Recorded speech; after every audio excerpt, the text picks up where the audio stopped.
today. We can be the light, but him and hunting on. We can be the light, but him and hunting on. We can be the light, but him and hunting on. Welcome to the Middle Seats podcast. Why the middle seats? Because they're the best seats in the house. We are your hosts, Generation Offended and Toller Talks. How's it going, Toller? It's I'm here. It's winter, and I hate it here in the north. So there's that. Well, it can't be any worse than being in the upside down, right? Well, that's we'll a matter see. of perspective, I guess. All right, so we're going to pick up from where we left off. So we're getting to the epilogue of the finale of Stranger Things. And we're going to talk about a lot of things today. We're going to talk about the army. We're going to talk about the supposed secret episode that's never going to come out. And we're going to talk about a ton of other things. Oh my So let's get God. into this. Let's start with Linda Hamilton. So she's in the show for, unspecified reasons and does nothing and leaves. So as an army expert, tell me what she did wrong and how the chain of command is completely broken multiple times and how she is more of a thug leader than anything else. Well, not necessarily an army expert per se. I'm a United States Marine, but I guess as far as knowing the military, yeah, it would be me. I mean, the thing that like really shocked me, I think she's a 2 or 3 star general, and so, which means she has control of this entire operation. But the thing that shocked me is that being in the military myself, watching this base, right? This base, they have these labs, they have all this equipment, trucks, soldiers, all of that. And then we just cut to the epilogue 18 months later, and they're fucking gone. I think I said this in the last episode. It's like World War II happened almost 100 years ago, and the United States military still has installations there. But you mean to tell me that there was this paranormal activity, some kind of science fiction activity going on with portals and creatures and all this psychic shit going on, and the military just kind of goes, "Well," and just leaves? This is bullshit. That's not going to happen, and they're going to stay back. They're going to be monitoring things. They're going to wait and see if another portal is going to happen. They're going to have a presence in that town probably for the next 100 years. Especially, I mean, take a look at like Area 51. How long have we had that here in the United States? And shit ain't gone on there in a very long time, but we still have it for reasons. So yeah, I was just shocked at how they just picked up, moved off, and then the show did like 2-3 lines and was like, yeah, they just moved on, they left, and then that's it. It's not how this works. Yeah, no, I mean, the problem started right at episode 1 of this season, really. I mean, we talked about this in an episode we didn't end up releasing, but we went deep on the military in our breakdown. So I'll reiterate some of these points here. Yeah, the military, like, throughout the season just acts completely unrealistic. First of all, the entire lockdown doesn't make any sense, right? Like, they didn't evacuate anybody. They isolate a group of people that they know are rebellious to them in the place that they don't want them to be. Like, why do you have these, evil, or not, they're not evil, but why do you have these teenagers there that constantly cause you problems, that are on the run from, the government, Mm-hmm. and then you isolate them there? Mm-hmm. You know they're going to cause you problems. So Yeah. what you would do is get rid of everybody so you can do your secret experiments in peace. So Correct. that there aren't kids in the watchtower, looking over the entire facility every other night. Well, when we were in Afghanistan, we went through a couple of communication lockdowns, which is the closest thing I know to martial law, which is what happens in Hawkins.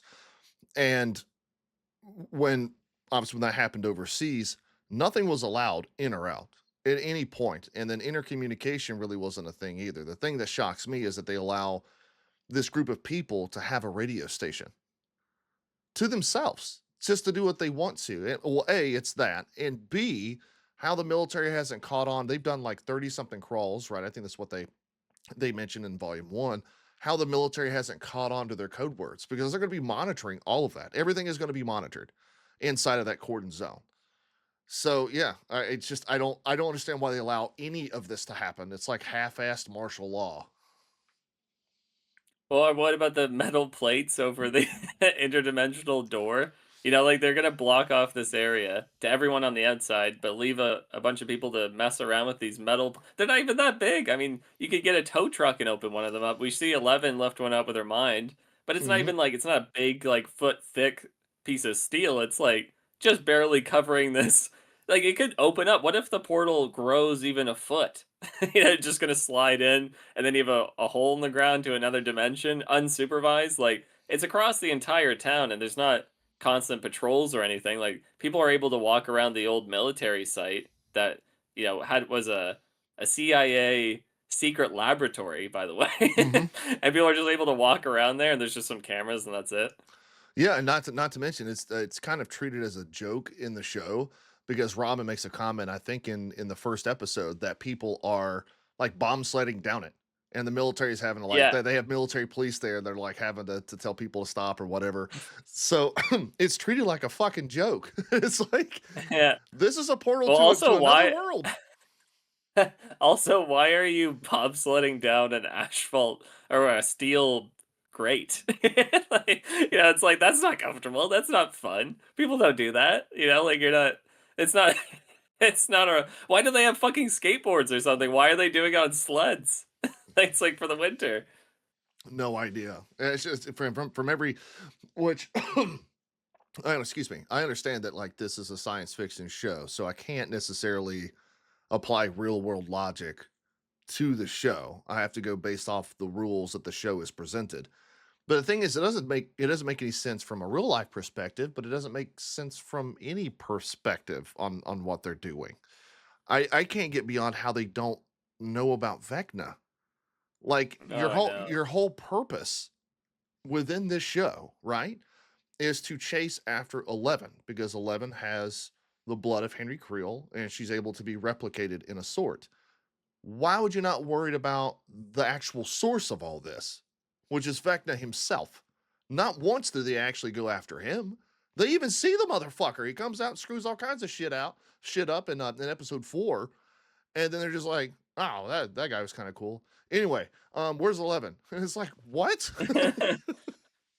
Well, okay. Well, let's get into the entire Linda Hamilton of it all. So we see that she's the head of the military, and she, oh my god, she throws a grown man against a wall, and he seems to be overpowered by her. Because that scene really just, I laughed out loud, snorted the whole bit. Like she is 69 years old, right? She's old, Hmm. and she's tiny. She's a little woman, and she fucking throws this dude, a Marine, whatever he is. He's a fucking super soldier. He's like CIA or something. Throws him up against the wall, and he's like pinned there, like, yeah. And then he's like, you follow my orders, kid. Like, you're a Well, fucking general. You don't need to throw anybody around at all. Like, why are you even doing that? And like, it doesn't make any sense anyway. But, I give it a uh, pass. She gets a pass. You're not going to hear any complaints out of me because it's Linda Hamilton. That's the OG Sarah Connor. I'm going to give it out of anyone to be a girl boss at this point. She deserves it. So, do I think it's stupid? Yes. Am I going to complain about it? No. She's royalty to me. So, yeah. okay, it firmly bothered me, but I get it. She's got a reputation, but again, like, just don't. Like, I know she's there because she was Sarah Connor, but I don't know. Well, It's and very why I think cheeseball. we can bring that up is that you have Linda Hamilton, you have folks like myself that grew up with that early '90s film and television and all of that, and so like I said, like even though Linda Hamilton is royalty to me, um, but then they do nothing with her. She has like maybe 5 minutes of screen time altogether. Like she's just not in the show very much, and then her resolution, her ending, we don't know what it is. She just picks up and leaves. And it's like out of everybody in that cast, which the great you got some great actors in there, great performers, especially kid actors. I love Gate Matarazzo, fucking good. Noah Schnapp cannot act to save his life, but out of everybody in that cast, the most recognizable name is going to be Linda Hamilton, and you just do fucking nothing with her at all. She's just an asshole general that picks up and leaves by the time the show's over. It's like, really? Yeah, no, well, it doesn't make sense from a military standpoint, of course, like you pointed out, but it also doesn't make sense from like a personal level. Like the fucking Hopper pistol whipped her in Yeah. episode 4. Like, yeah, she just walk that off in terms like she's just like, yeah, we're cool. I try to kill your daughter. I try to kill you. whatever, man. It's fine. Let him go. He can be sheriff. Not only can he be sheriff, let's give him a promotion. Yeah, yeah. Yeah, I agree Brutal. with that. Yeah, him, not only killing a bunch of military members, which you could kind of say, okay, maybe the Upside Down or the Demogorgons did that. Maybe they didn't see them kill a whole bunch. That's fine. Okay, cool. We can kind of leave that up to the imagination. But you're right. Linda Hamilton gets like they full on fight, and he beats the shit out of her in Mhm. that laboratory, and then she's just like, it's all right. Like we good. Like just call it samesies. It's fine. No, that wouldn't Yeah, well, happen.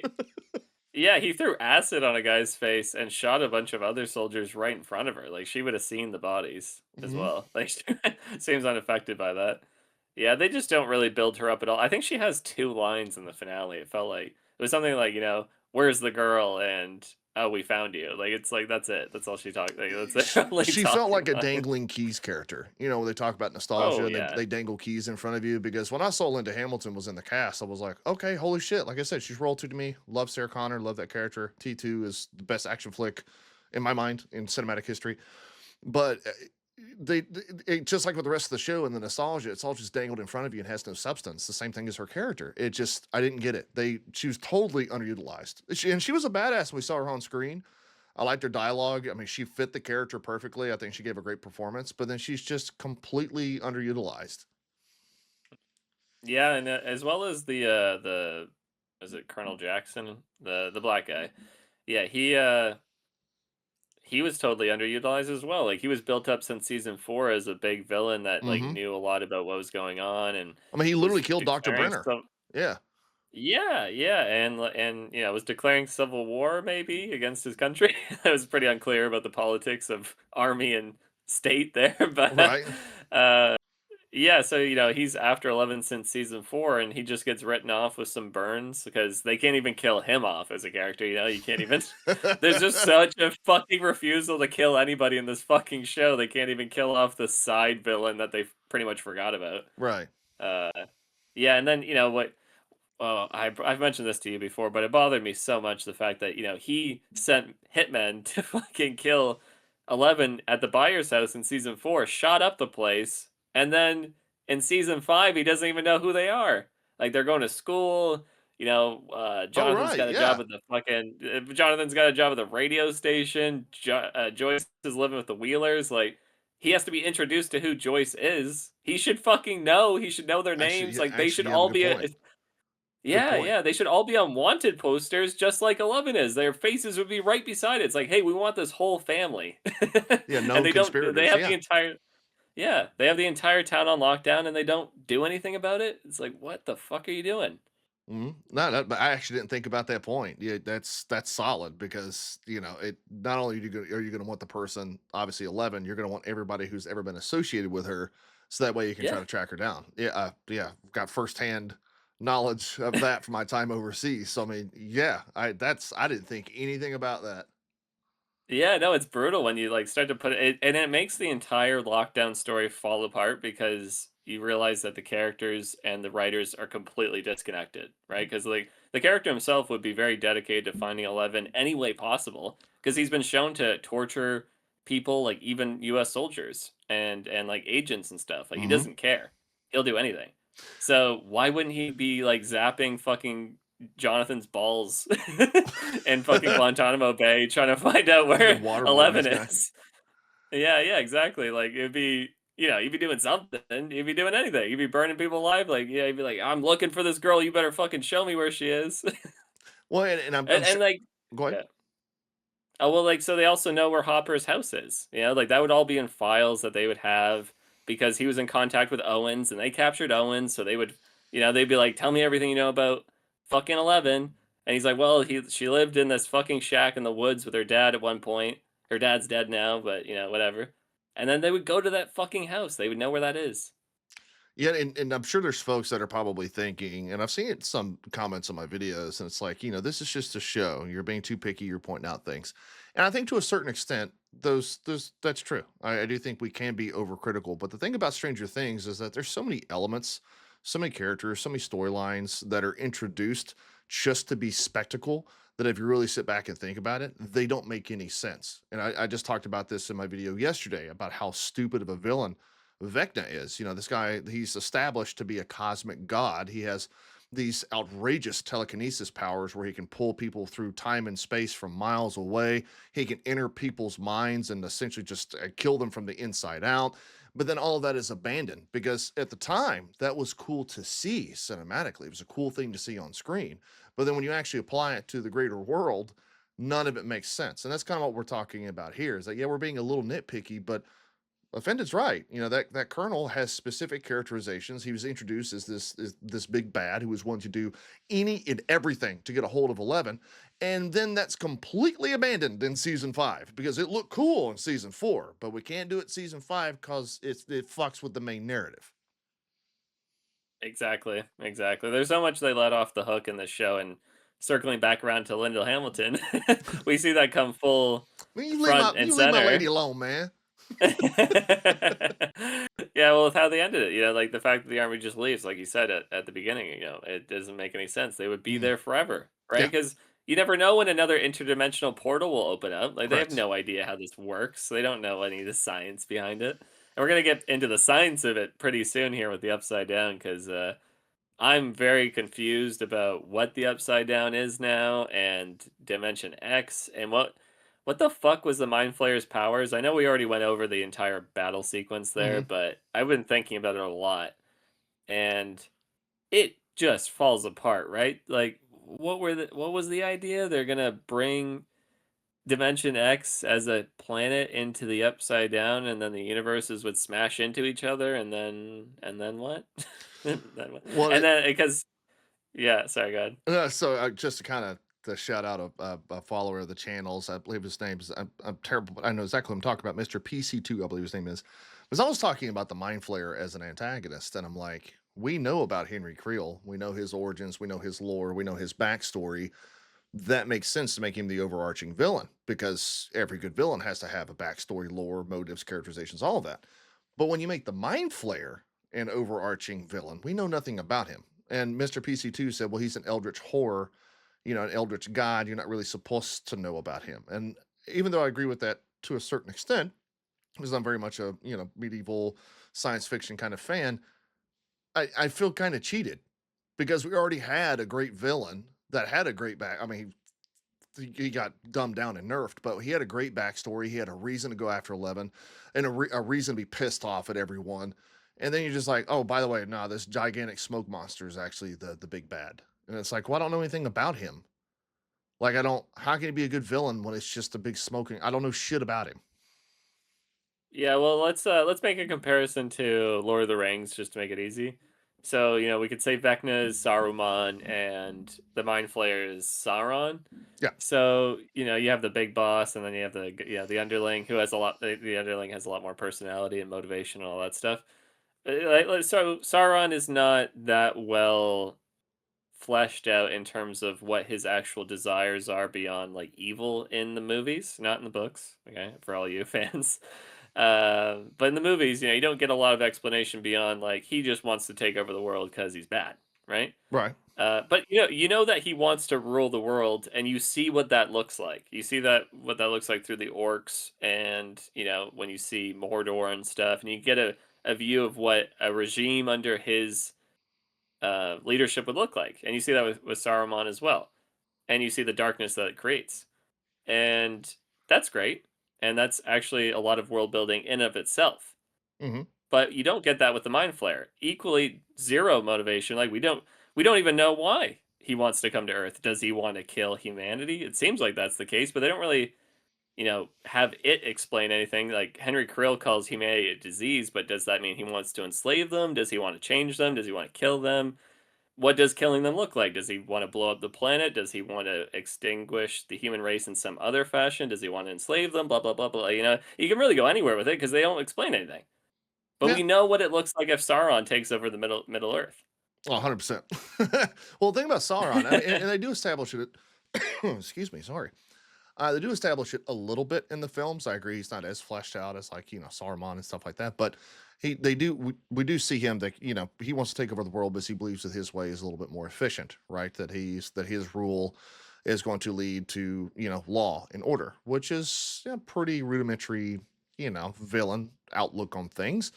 But you're right in that the mindful, like, we don't really know his overall goals. We don't know, like what happens if you come down and extinguish all of humanity.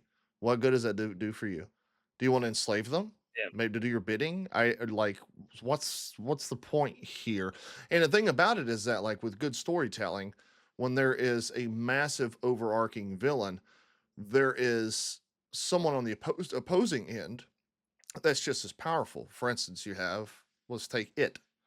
You have Pennywise, which is a cosmic terror. Well, the opposing side to him, who's of equal power, I would say even more powerful, is Maturin, which is the turtle that he's constantly battling back and forth with. Who is that in Stranger Things? Nancy? Who can hold up to the mind flare as far Yeah. as power goes? Well, I Nobody. guess it would be 11, right? But it'd be, yeah. But I you're right. There isn't guess. like an equal opposite, right? Yeah. Yeah, that's true as well. Yeah, there's just so much wrong with this whole Dimension X and the Upside Down and what they did with it. I mean, like going back to my point about fleshing out what the villain wants through his actions, right? So we kind of got that originally with the Upside Down because you could say Mordor. I mean, they make the comparison in season 4. Mordor and the Upside Down are essentially the same. Right. So you could say, well, okay, so they're going to make Earth look like the Upside Down, and that's been suggested throughout the entire show, right? Like there Right. was, well, not the entire show, since season 2, because we see that the Mind Flayer and whatever's in the Upside Down constantly tries to come through the portal, and the entire fucking show is about closing these portals. And then in season 4, the big portal opens up. So we can assume that what's going to happen in season 5 is that all these fucking beings, like the Demogorgons, the Demodogs, the Demobats, and the Mind Flayer and Vecna are all going to come through in this big fucking army and they're going to wipe out humanity. It's going to be us versus them. It's going to change the world. And then you saw that with the smoke and the fucking lockdown, Mm-hmm. or before the lockdown happened, you see it. That's what the finale was all about. It was showing you like, hey, there's going to be a war. The This is war, yeah, like the going to war, the change. It's going to worlds are be merging. here. Yeah. Yeah, yeah, but nope. it's it's nothing like that. It's like the Upside Down, it's just a place between two worlds. It's a stupid meat portal wormhole thing, and then Dimension X is where everything's actually happening. However, Dimension X doesn't have anything in it. We talked about how fucking barren it is. Yeah. Yeah. There's nothing going on there. It's not interesting. It's not like, oh, okay, so is he gonna make humanity look like? Is he gonna like destroy Earth and make it look like a fucking desert? Is that his plan? I don't know. Yeah, I have no idea what the prerogative there was. Like when Vecna was killing people back in, season 4, you can make the argument that with each person he killed, he takes on their psychic energy, their memories and their trauma, which makes him stronger. That's cool. But then, like, what is the yeah, you're right. Like, what is the mind flayers? Like, I don't understand why if he's an eldritch horror and he's like this cosmic god, just walk through the portal and just fucking annihilate people. What are you Oh doing with yeah. this stupid ass merging of the worlds? But that's another thing I don't get. Vecna goes and kidnaps 12 children to help boost his psychic ability. Okay, why would you use that boost to merge the realms? Why wouldn't you just use that boost to help you beat 11? Why would you use that boost to take on the rest of the group and then merge the worlds? Like, Yeah. why are we never at any point worried about the threat, which is this group of people?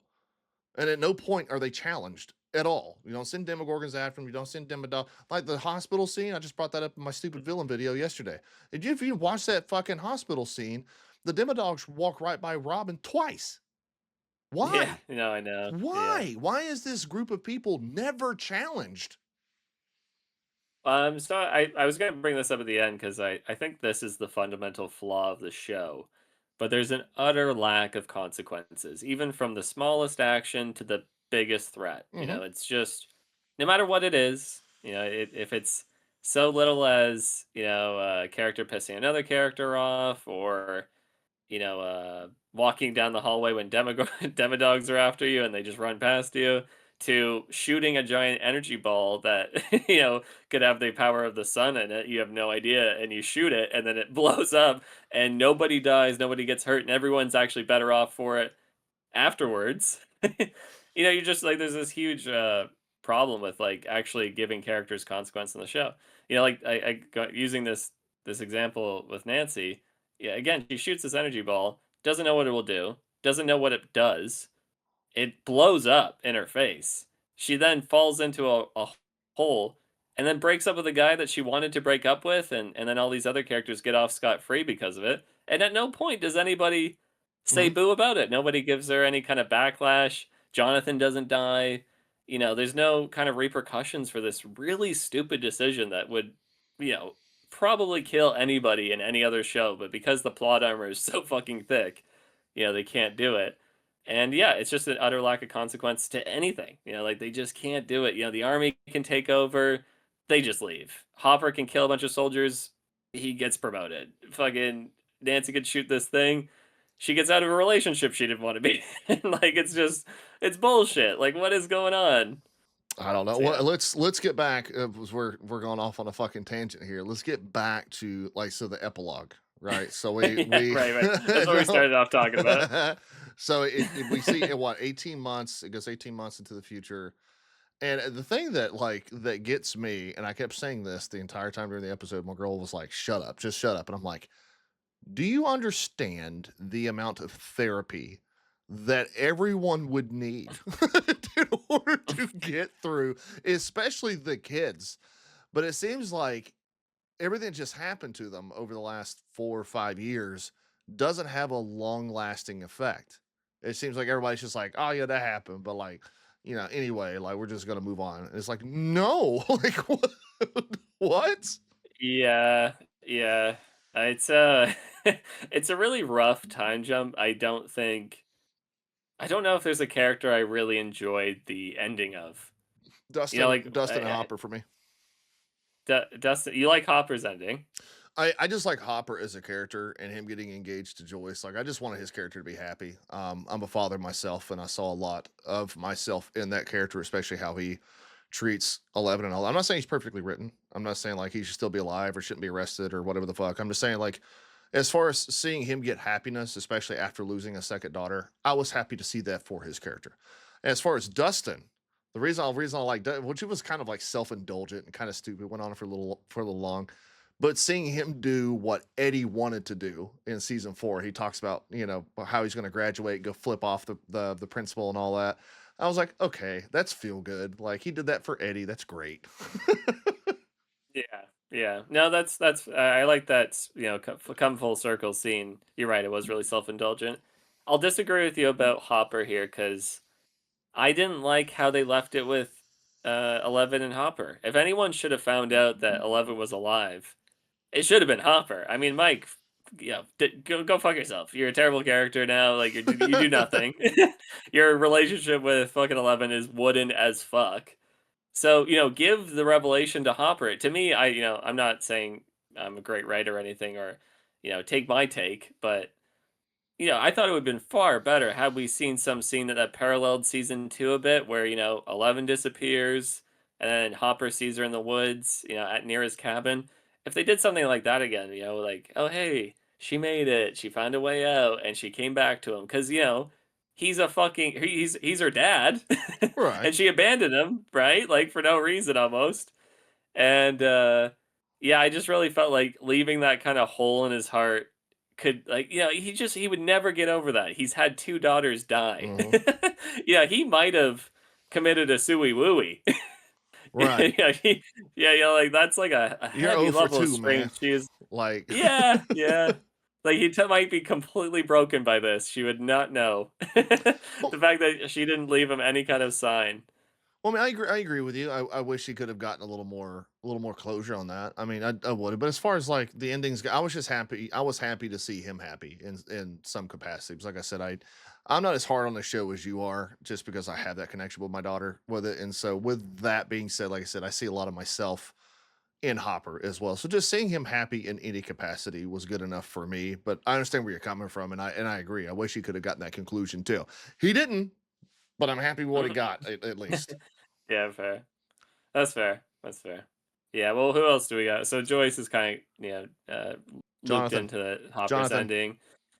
Yes, Jonathan and his okay. fuck ass anti-capitalist film. Like, okay, Uh, really? This is what we're doing?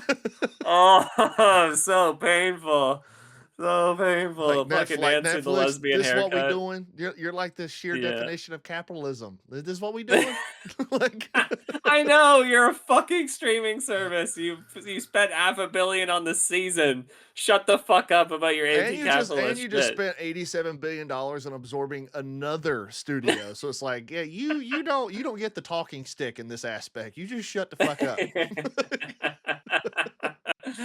Yeah, it's so fucking brutal. Oh my god. I mean, he just kept going on about it too. It's just like, the odd comment I can swallow, like, some, like a bag of nails, but this was just unbearable. It was like, just shut the fuck up, man. Like, stop talking. Stop talking about your stupid movie. It's like you were a photographer anyway. You're not a film guy, are you? I don't know. Wasn't he a No, fucking yeah, photographer? he got a camera, I think, in season 1 or 2, something like that. Which, I mean, photography shares a fine line with videography, I guess. I don't know. Yeah, But yeah. the ending that pissed me off the most was just because, again, my second favorite character was Steve Harrington. We see him in season 1, and he's a bit of a womanizer. He's like the popular guy at school and just loves women. I mean, I still think his line, I think it's from season 4, when he talks about boobies. I think it was like one of the best scenes in the whole show. It was hilarious. Him and Robin talking about how good boobies are. But we see him transform, or grow from season 1 and 2 to like this womanizer to being a guy that really wants to settle down. As a matter of fact, the reason why Nancy doesn't want to be with him is because he wants to have a bunch of kids. He wants to settle down, be the family man, have a woman at home, white picket fence, all of that. But I don't know if you picked up on it or not, but they were making fun of him at the end of their conversation because he was dating this one woman and then dating this other woman. So the women he was talking about, they're like, wait, is this what's her name, or is this the other woman? So it seems like he kind of reverted back to being a womanizer again, a guy that was just jumping back and forth between women. And I'm like, we come this far, seeing Steve, change and become more of this businessman, the guy that wants to, have the white picket fence and go home and do the 9 to 5 and all that, to now he's dating a bunch of women again. I just felt that was a disservice to his character. Yeah, that is totally true. Yeah, that is totally right. I totally agree with you. Yeah, that's brutal. Well, I mean, like, let's rope in Nancy and Jonathan here because we had this fucking Twilight romance. Will they? Won't they? Who's Nancy gonna pick in the end? Is it gonna be Steve or is it gonna be Jonathan? Oh, it turns out she's gonna be a businesswoman. And like, whoa, yay! She's married to her career. That'll be fulfilling. Like, fuck off. Who could have I seen it coming? yeah. I'm gonna get a pixie cut, and it's gonna be nice. I'm gonna be married to my job, okay? Can we talk about what happened to And Vicky though? Where the fuck is she at? yeah. Well, Hello? okay, so nobody knows, but people are, of course, theorizing that Robin and her broke up because she talks about overly clingy partners. So it sounds like she's dogging her. So either they broke up or she is unhappy. No, fuck It's you. kind of- That's not what we're doing, yeah. Netflix. You skipped so many tense moments, like especially the one in the hospital where they're like, "Oh shit, we gotta go get Max. We gotta go get her." And Robin's like, "Oh no, hang on, real quick. I gotta go talk to my girlfriend because we just have to break up tense situations with fucking emotional crap." You know. And then they do the same thing later on. They're at the tense situation, the Jurassic Park thing where the Demodogs are coming at them, and she's there talking about taking her on a date. This character was obviously very important because you broke up some really tense beats with stupid fucking conversation. You don't just get to say, nah, she left. Let's just leave it up to the fan base. Yeah. Maybe they broke up. No, fucking tell us what happened, you dicks. It's the same kind of lack of commitment that they had with Nancy and Steve. It's just like, okay, so we're just gonna drop this. You spent so much time on it. You've Mhm. dedicated so much of the storyline to these scenes of so much of season 4 is Steve winning Nancy over again, and it's just dropped. Like they don't have a final scene where Nancy kind of breaks things off again. She never tells them, "Hey, we're not gonna be together. I'm gonna become a businesswoman." Uh, Yeah, no they closure. just yeah, Yeah. Steve just mentions it to Jonathan. He's like, "Yeah, I knew I had no chance." It's like, "What the fuck? Like, why did you spend so much time on this, man?" Like, I know they're in high school, and this was the excuse the Duffer Brothers gave. They're like, "Well, how many people do you know stay together after high school?" It's like, that's not the. It's a fucking show, man. Like, it's about the fulfillment of these characters' relationships. They don't need to get married and like live happily ever after. But if you leave that in our minds, that's what we want. You don't. It's like they It's don't a have to be show together about until they're psychic 60. worlds and weird creatures. Get a fucking grip, Duffer Brothers. Like, come on, man. Like, Yeah.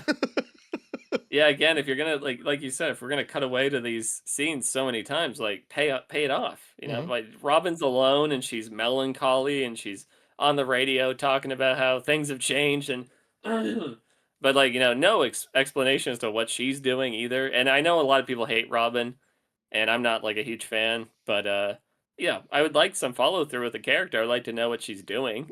Yeah, She's I just like season 4. Season 3 and 4 Robin was great. Season 5, no. Fuck no. I think she became this version of herself in season. Oh, they kind of changed her a bit again, but season 3 Robin was a much different character than what we got in season 4 and 5. She's just Scoops completely Ahoy, different. Robin and Steve is like peak. I know season 3, like a lot of people dog it. It has its issues, but it was fun. It was stupid. It was nostalgic. The crap didn't make any sense, but it really was a fun season. It was entertaining. And Robin and Steve's dynamic within that season was one of the more entertaining parts. But like, I think Scoops Ahoy Steve is peak Steve. You don't get much better Steve than that. Yeah, well, I think like going back to your point about Steve's character arc, it'd have been cool had he. Well, I might get in a lot of trouble for saying this because I'm not supporting Robin being fully gay, but like, what if Robin was bi or something, and then she dated this Vicky chick, and then at the end they broke up and Steve and her got together? I know it ruins the friendly dynamic, but like, if you're gonna go with all these stupid little romances and not pay any of them off, the only people who have chemistry in the Yeah, show, or at least had at some point recently, was Robin and Steve. agreed. Agreed. Like you make Yeah, Robin bi like curious or whatever. Yeah, and yeah. I know he was saying people get offended. I don't give a fuck if you get offended. Like the whole Byler thing, fucking Mike and Will getting together. That was a big subsection on Reddit and all these other just stupid social media platforms. Fuck you. Okay, if you get to ship a non-gay character with a gay character, I'm gonna do the same fucking thing. I think Robin and Steve actually had excellent chemistry. I agree with you, and they would have been that would have been kind of cool to see maybe them get together. Yeah. Yeah, and I'm not even, and I don't really want to see it. But again, if we're just going from a writing perspective, you need to pay off the whole romance between Will and Mike. And you don't have to make it that they get together or kiss or anything. But there needs to be someone addressing the fact that Will was clearly in love with Mike, and Right. nobody brings it up. Like he just does Including not him. tell Mike, That big including him. conversation, he was Yeah, like, "I'm gonna tell the truth. I'm letting it all out. I'm coming out the closet. Like we finna do this right now before we go fight Vecna." And then like he just doesn't bring that up at all. But like, no, I thought I it's had a crush on one of my friends, Mike. It was you. I don't. That's weird. Anyway, I don't like mhm. girls. Huh?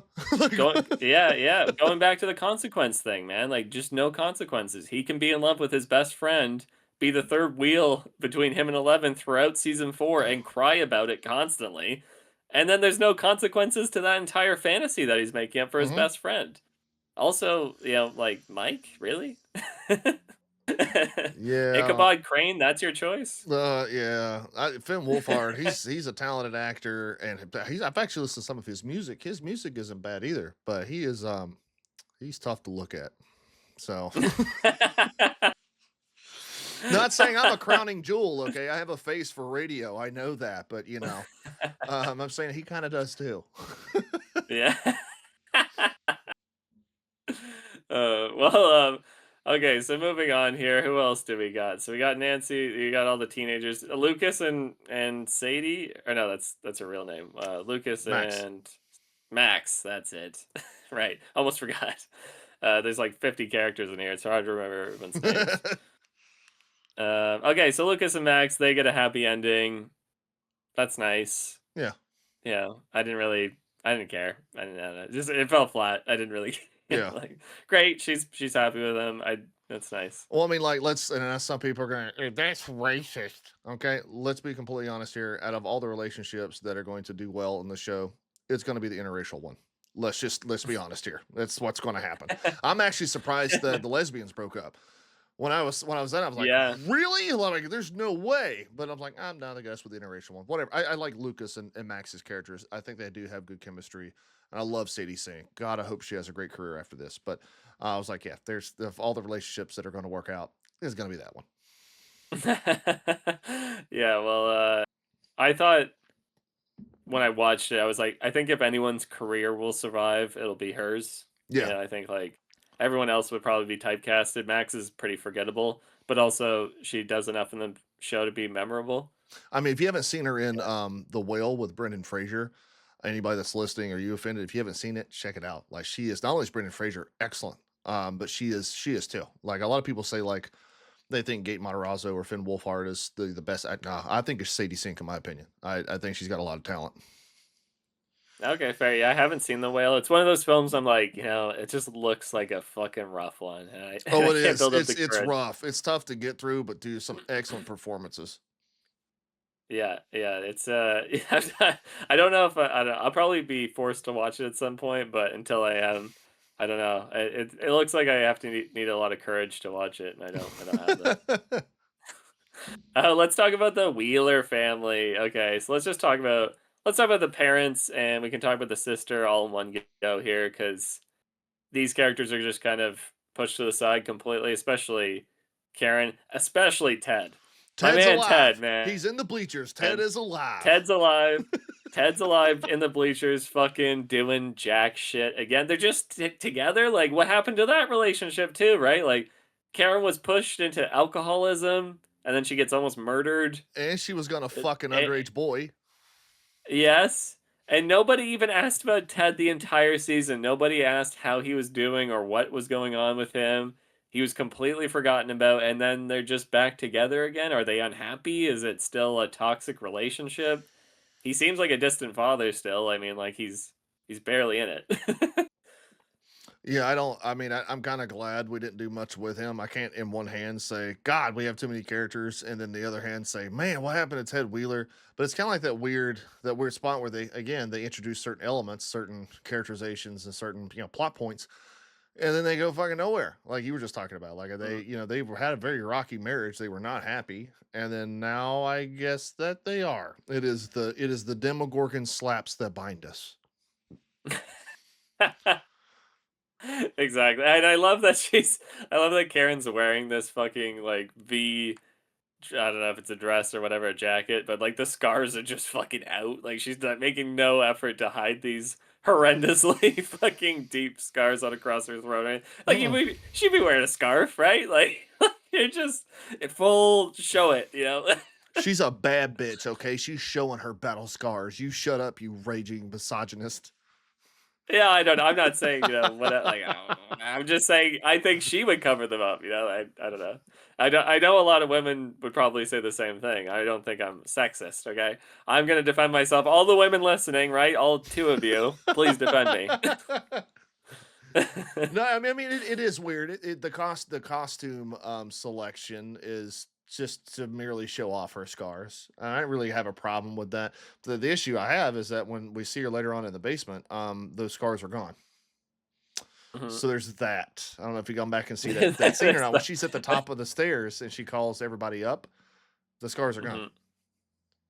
Yeah. Oh, really? Okay. Well, I didn't Hmm. even see that mistake. And Okay. it's that Wow. whole Damn. conformity gate thing where people like it's a vision. Uh, Damn. Wow. It's like, well, I mean, I know you don't watch Game of Thrones, but there's famously a Starbucks cup in two of the shots of the last season there. And it kind of showed like, they're giving up on it. They don't care as much. They're getting sloppy. They're making mistakes. Same kind of deal here, I right? mean, It's the Holly same was thing. wearing Under Armour. Yeah, no, that's what I mean. Yeah, Holly's Hmm. Under Armour and Hmm. and that now the scar thing, that's even worse. Hmm.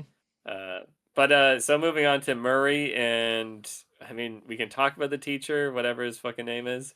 But Mr. yeah, I Carl, think something like that. Murray, yeah, whatever. They get one shot, I think, of them like, hitting each other's shoulders at the graduation. But Mhm. you don't get to see what happened to Murray, like what he's doing. He's just around, I guess. Yeah, he's important. He's been around since what, season 3? Two. I Season think 2. two. So he's important. I like Murray. It really Yeah, I he mean he's kind one of of the funnier characters. yeah, I see the conspiracy theorist in myself and him. So yeah, we don't know what happens to Murray. And that Snookums thing, that was kind of weird how he kept calling the teacher Snookums the entire time. I I'm like, know. what are we trying to say here? I don't Yeah, know. we don't get conclusions with either one of them, even though you could argue that the teacher actually had as much to do with defeating Vecna as the rest of the group. I mean, they literally had to go to him to make a new tracker thingy. with the balloons and all that. So yeah, we don't get any conclusion with him either. Not that I really care, but you're right, we don't get a conclusion. Yeah, no, I think it's funny because they have all these characters and they try so hard to jam all of them into the story. They ultimately forget about a good number of them. I mean, there's a huge list of characters that were just completely dropped. I mean, Max's mom, Dr. Owens, Argyle, to name some. The deputy and sheriff from seasons like 1 to 4 are gone. Mhm. They're just none of them are mentioned. Like they're not even talked about. Nope. So, yep, just whatever. Completely forgotten about. Well, so there's this other thing too. So, well, I guess this is kind of the last ending that we get to, I guess, talk about is Dustin's. Now, I've already said that I really like what he did and threw up the middle finger. He did everything that Eddie wanted to do, and despite Eddie kind of being a throwaway, just someone to kill, just to kill in season 4, I liked their dynamic and I like how it came full circle. And he did, what Eddie wanted to do during graduation. But something that like stuck out to me is at the very end there, they get these girls come over and want them to come to a party or whatever. And it just Yeah. snapped in my mind. And I was like, wait a minute, what the fuck happened to Susie? Where does she Yeah, go? no, Susie's gone. Not even mentioned. Yeah, she had a whole fucking sequence in season 4 Hmm. to remind us that she existed. Season 5, you don't get that at all. Yeah, but I'm like, did they break up? What happened? Like that, Mm. I actually like that. Like I said, season 3 was cheesy, but that never ending story thing, like that was cool. I mean, it was cool, whatever. But yeah, she just no mention at all in season 5. So I was like, wait a minute. Yeah, I mean, you could presume that they broke up, but like, why not mention that? Be like, hey, I haven't had a girlfriend since Susie. Oh, what happened to her? Blah blah blah. Like, that's all it takes. It's just at least a reference. Yeah, just something. Yeah. Well, I mean, what's even the payoff there with the whole like, yeah, because you brought up this girl, like they don't do anything with her, and he doesn't go out with her. Like it shows that Dustin's getting some attention from the ladies, but he doesn't really they go off and play D&D. I mean, like I love Dungeons and Dragons, but like, you know, what are you doing? Right. Getting Like a laid really or attractive playing girl playing asks a you board out. game with other dudes in a basement. I mean, I'm a nerd, but I know which one I'm picking. So just saying. Well, But D&D, right? yeah, yeah, 100%, man. Like what? We got a campaign to do, bro. Um, as far as that basement scene goes, I actually really liked that basement sequence. I think it went on a little too long, but the thing I liked most about it is because it felt so raw when they were putting their campaign books back on the bookcase. I wouldn't doubt that that was not acting. If someone said that was their real emotions in that sequence and they weren't told to do any of that, I would believe it. Because I saw someone mention in my comment section talking about how them putting the books up on the bookcase was kind of like them saying goodbye to their childhood because Stranger Things was their childhood. And I was like, damn, like that's Mhm. actually kind of like I kind of like that. Like that was okay. I like that. Yeah, no, I think you're right. Yeah, it was a nice touching little scene. And yeah, it was nice to see them to play D&D again. I'm a big Dungeons and Dragons nerd. I love D&D. I'm a dungeon master myself, so I can appreciate these aspects in the show. Do they take it a little far sometimes? Absolutely. Oh But yeah. uh I was glad how they ended it. It was cool, it's full circle and all that stuff. So yeah, I agree. It was a nice touching little moment. Now, do we care about 11 being alive or not?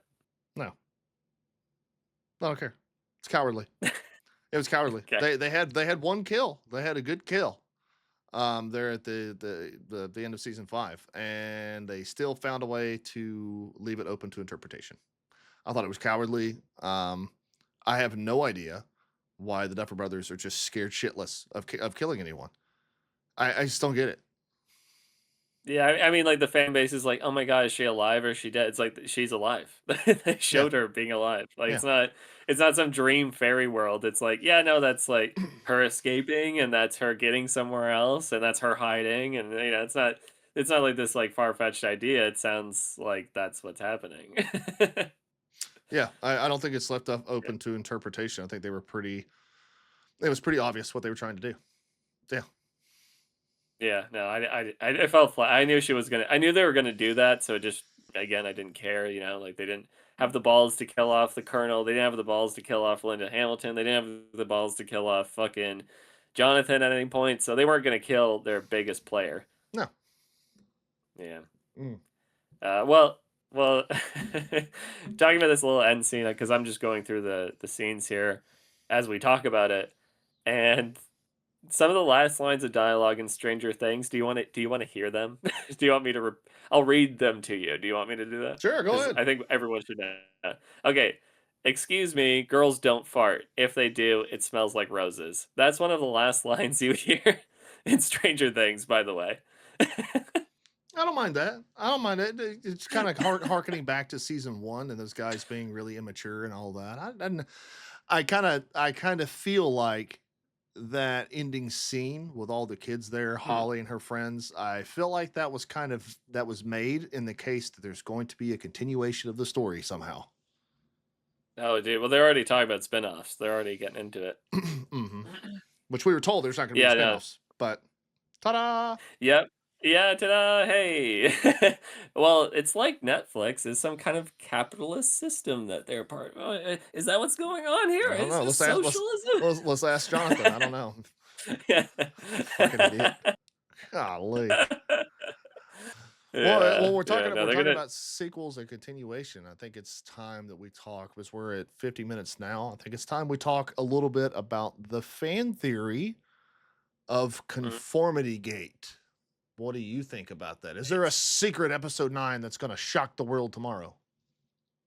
Uh, well, I mean, this podcast will probably come out after this, whole thing is Yes. over. So what we I'm say gonna, here, if we're either right or yeah, wrong, it's in concrete. yeah. It's not going to be edited out. So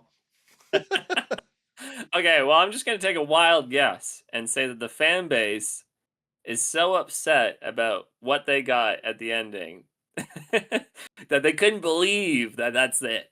That like they had to come up with something just to cope with how bad it is. And I think that's what's going on here. I think they're all tricking themselves into believing something more. Because if you think that fucking the Duffer Brothers are smart enough to come up with a secret episode and do more than what they did, I'm sorry, you're just drinking the Kool-Aid. They are as dumb as bricks. They don't know what they're doing. They've completely, this is all run away from them. They don't know what's going on with half the characters. They're making it up as they go. It's fucking bullshit. So no, I don't think it's happening. well, I'll say this. So whenever you guys are watching this is the day before. This is the 6th, and supposedly on the 7th, Orthodox Christmas, whatever it is, when episode 9 is going to come out. I'm of the exact same mind that offended is. I think that the fan base as a whole was dissatisfied with the ending of the show, that they created their own ending. Now, if we do get an episode 9 on the 8th, the day after, I will be issuing a formal apology in my review of said episode 9 if it comes out, because I think if the Duffer Brothers did do this and it was the long game, it's brilliant. It's brilliant. They're either fucking stupid with what they've done so far with season 5, or they're going to be absolutely brilliant and score the game-winning touchdown of the Super Bowl with this one. But for me, I'm not going to say they've got to be creative in some aspects, because they did create a very popular show. I just don't think they're that creative. I think that the logical inconsistencies that the fan base found with, like, the color of the knob there at the radio station, or there not being scars on Karen when she looks down at the basement, I think that was because they got lazy. We saw a couple instances of them being lazy, especially with, like, the Under Armour thing with Holly, where they just skimped over a few things and didn't pay attention to what they had shot before or whatever. I think that's what that is. I think it was just inconsistencies that the fan base is going, oh, that must mean that this is happening and this is happening. Yeah. But I may be wrong. On Thursday the 8th, I may be, check out my video, I may be admitting how wrong I was. Who knows? Who knows? But we both know that we're right. I'm not going to say it. I think that if you've actually thumbed through some of the theories, a lot of it does make some sense. Like, I'm a big conspiracy kind of guy, but I don't know. It's possible. I mean, the biggest one being that all the other seasons have had, 9 episodes, and this one stops at 8. And that's the biggest one for me. So I'm like, that actually makes quite a bit of sense. But who knows? Who knows? Well, Well, we'll find out on Thursday, and until then, I don't have anything else to say on Stranger Things. I think I can close the book on this one and say I talked about everything I wanted to talk about. Only took a few hours, so. Good How about you? lord. Yeah, I don't know. For me, like let's say it's a little closer to my heart just because it's something that's I was like 3 years ago. I introduced my daughter to Stranger Things, and watching her fall in love with the series, especially 11. I mean, for God's sakes, I've got pictures of her holding up her hand and wanted me to take pictures of her with Egos and stuff like that. She was just really into it. And for me, as critical as I am, obviously I had a lot more fun with this than you did, but I'm disappointed because I think she's going to be disappointed that she hasn't seen the finale yet. She's going to, but I don't think she's happy with the ending of the show, and that makes me not happy. I think that the Duffer Brothers owed more to their fan base than to leave a bunch of questions unanswered. And it's not like you didn't have time. You had $500 million in like what 10, 11 hours. You could have answered everything. They just chose not to. And I think the conformity gate is the biggest example of that, of the fan base. And I'm not saying this to make fun of. I'm one of you, is trying to cope with how bad that ending was. It wasn't satisfying at all. Yeah, I think I have some sentimental connection to Stranger Things because I was a huge fan when it first came out, and I stuck with the show pretty loyally up until season 4, where I really started to see the cracks on the armor and realized it was really bad. Um, so it was really disappointing. I really like shows. I like getting invested in the characters. I like the world that it created for itself, and to see it go down in flames like this is, yeah, it's definitely not fun to watch. It's frustrating, and I think we see that a lot nowadays with fucking TV shows and stuff. It's just one disappointment after another a lot of the time, and there's very few out there that are like blowing my socks off and Hmm. following through with how good the quality was. I can think of a couple, like Succession was probably a recent show that, like, from beginning to end, that was a perfect show. But you don't really get that. I mean, and that makes them special. But you Right. just don't even get shows anymore that like can even maintain some level of consistency. I mean, go back and watch season 1 if you haven't, anyone listening here, and just tell me that these two are the same show. Like, it's just good night and day in terms of trying and quality storytelling, all that stuff. So yeah, I'm not sure if the Duffer Brothers have lost interest, or maybe they got bored and lazy and overconfident, perhaps. Hmm. I don't know what was driving this stupidity, but it was something, and yeah, the audience is paying for it. Well, if you really sit back and not to get like, I don't say emotional, but just kind of like, this is kind of a heavy thing that I'm getting ready to say. If you think about it, with the modern state of entertainment and just how disinterested people are in pretty much everything, because it's fucking soaked in identity politics, and they go specifically one way, girl bosses, racial narratives, this, that, and the other. And people are just, this is 2025 was the worst year in entertainment from a financial standpoint and an engagement standpoint in my lifetime, and I'm 35. But if you really think about Stranger Things is the last big movement in entertainment that we're going to see for a very long time. And when I talk about a movement, I'm talking about people are sitting on the platform waiting for that next episode to come out. People are out doing block parties. They're out in the middle of their cities because if I remember season 4, they had these big portals that opened up all around the world, all these graphics and cool, like 3D. I can't remember what where I'm trying to say here, but they had all these portals all across the world, and people were rejoicing that Stranger Things, was coming back. And then there was this big momentum of season 5, and like, oh my god, I cannot wait to watch this show. And people are putting together parties and food, and you know, we're not going to get that again anytime soon because people just don't give No, a fuck anymore. yeah, there's only a few shows that get to that status, and yeah, they don't come around all the time. Walking Dead, Game of Thrones, Hmm. Stranger Things. There's not too many other shows out there that had that kind of level of, uh, worlds. Yeah, the whole world's watching. Like Right. everybody's seeing it. Yeah, like that I that would kind of thing. encourage you, if you haven't seen it, when season 4 was getting ready to come out, just go look up portals around the world, Stranger Things. Like they were in Spain, they were fucking in like there was portals in these big cities across the world when season 4 released. And I don't think in my lifetime, for however long that is, I'm ever going to see that again. Just because people nowadays, including myself, are just so disinterested. I can't even think of a film that's coming out this year or a show that's coming out this year. I'm like, man, I got to watch that because shit just sucks.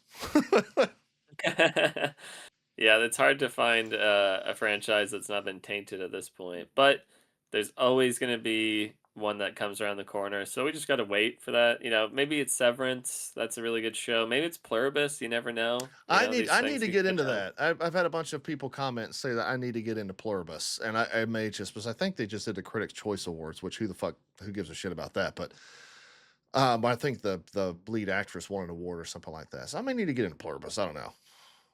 Yeah, I mean, I would be really shocked if she didn't win like all the awards for Best Actress or whatever. She carry. I mean, it's just really much about her. She's just this isolated character. But I don't want to get too much into Pluribus. We can talk about that later. But Well, yeah, our next highly podcast recommend it. episode is going to be Fallout. I want your Yes. opinion on Fallout.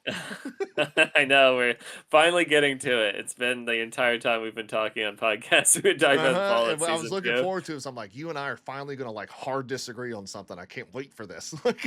Yeah, no, I mean we're here, man. It's here. So I think that'll be the next episode. We'll talk about some Fallout. That's exciting.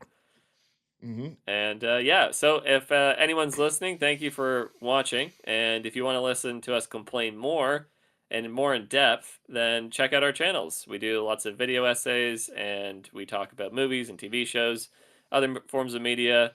And yeah, get into us and please leave a like and subscribe and catch us on the next episode. We're going to be talking about Fallout. Yeah, we're gonna do this a lot more often now that everything is kind of calmed down with the holidays and all that. So yeah, for folks that have covered followed our coverage of this, I'm very appreciative. Thank you so much to everyone. Yeah, like, subscribe, that whole nine. But yeah, I'm good, man. Are you? Oh, I'm good, man. All right. Well, we appreciate everybody, and yeah, we'll catch y'all later.